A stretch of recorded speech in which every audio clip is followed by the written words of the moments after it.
Fala galera do Nada Pedala e Corre, Ironman Brasil chegando, tá aí na porta. E é sempre bom falar sobre estratégia de prova e hoje eu vou falar sobre potência, como posso controlar a potência durante a prova.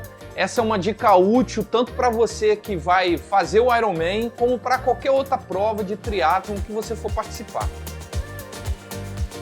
Todo mundo tem uma estratégia de prova diferente, uns forçam mais na natação, outros no pedal ou corrida, mas existem princípios básicos e que são comuns a todo mundo que pratica o esporte. O uso da potência para marcar o ritmo em uma prova de triatlon tem muita eficiência se for bem usado. A estratégia de ritmo que eu aconselho, ela é simples e bem flexível, não tem como ficarmos presos a apenas um número específico, porque lá no dia da prova você não vai ter como ficar pedalando exatamente ali cravado na mesma potência. O objetivo de um atleta no Ironman, ele deve ser pedalar da melhor maneira possível, ou seja, o mais forte e econômico que ele conseguir, de forma que ele tenha energia lá no final do pedal para conseguir correr a maratona. Então você vai seguir um intervalo limite de potência previamente especificado e testado por você, um limite mínimo e um limite máximo. Então, por exemplo, se você está tendo um dia ruim, você não vai buscar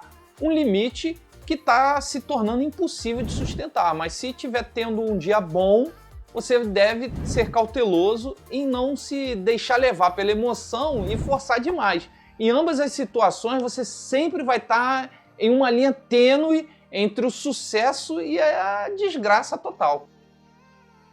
Normalmente a gente usa alguns valores limites especificados como uma porcentagem relativa do FTP do atleta. Então você pode ver nessa tabela que existem alguns padrões para cada distância e isso vai depender do condicionamento do atleta. E no caso para um Ironman, geralmente eu aconselho a não pedalar mais do que a 75% do seu FTP, às vezes até menos. Você não pode descartar a percepção subjetiva de esforço e o batimento cardíaco. Essas porcentagens de potência que eu estou colocando aqui, elas vão trabalhar junto com a sua percepção de esforço e batimento cardíaco para tornar mais completa a tua estratégia de uso de potência. Então não é simplesmente, eu vou pedalar na potência tal, sofrendo, e depois não vou conseguir correr. Então tem que estar alinhado isso daí e você vai conseguir fazer isso nos teus treinamentos. Então, para tornar a coisa toda mais complicada, a gente pode adicionar outros limites de potência. A prova não acontece em um terreno plano, como eu disse, sem vento e sem ultrapassagem. Vão ter momentos que você vai precisar fazer mais força, mesmo assim você ainda vai precisar manter seu esforço sob um determinado controle, um limite. Você não vai ultrapassar um cara à tua frente usando 140% do teu FTP e nem querer fazer as subidas longas a 105%. Se você fizer isso, corre sério risco de ter que andar toda a maratona ou nem terminar o pedal ali do teu Ironman. Então, por exemplo, em um Ironman, você vai manter sua potência em até 75% do teu FTP.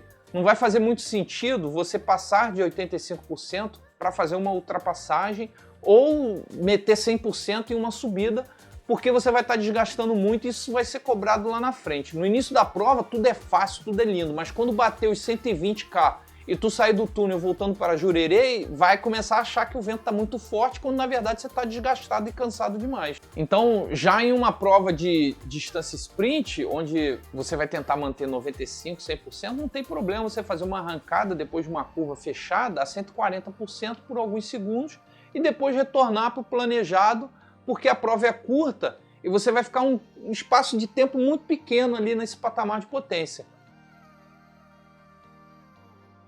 Uma sessão de treino para o Ironman que você pode fazer, eu acho bem interessante, é bem fácil de fazer, é pedalar 5 horas com 2 ou 3 intervalos de 60 minutos, pedalando logo abaixo do limite máximo de potência da prova. Então, se você está planejando rodar 75% lá no dia, você ia pedalar esses intervalos entre 70 e 75.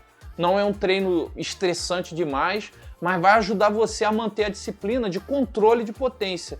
E logo em seguida, você pode fazer uma corrida próxima do ritmo de prova para você poder fazer uma boa avaliação de como você está respondendo ao estímulo de potência aplicada no pedal. E é sempre bom lembrar que tudo isso que eu estou falando aqui, você tem de treinar e testar durante o seu período de treinamento para a prova.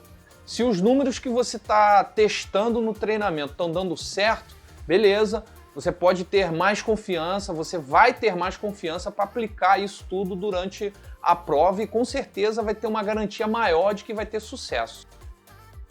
É importante dizer que nenhum sistema é perfeito, não existe treinamento perfeito. O que eu falei aqui são diretrizes básicas que você vai estar adaptando conforme a tua condição de treino, conforme o tipo de prova que você está inscrito e como que você vai estar lá no dia da prova. E em relação a tudo isso que eu disse, só um treinador vai poder te ajudar a juntar tudo isso no teu treinamento.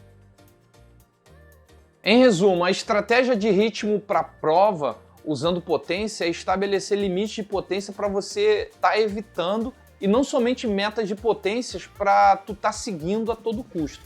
Com essa estratégia, você vai poder estar pedalando da melhor maneira possível enquanto permanece abaixo do limite especificado e ainda assim vai ter combustível para tu poder fazer a tua corrida depois, a tua maratona, aqueles 42K lá em Jurerê.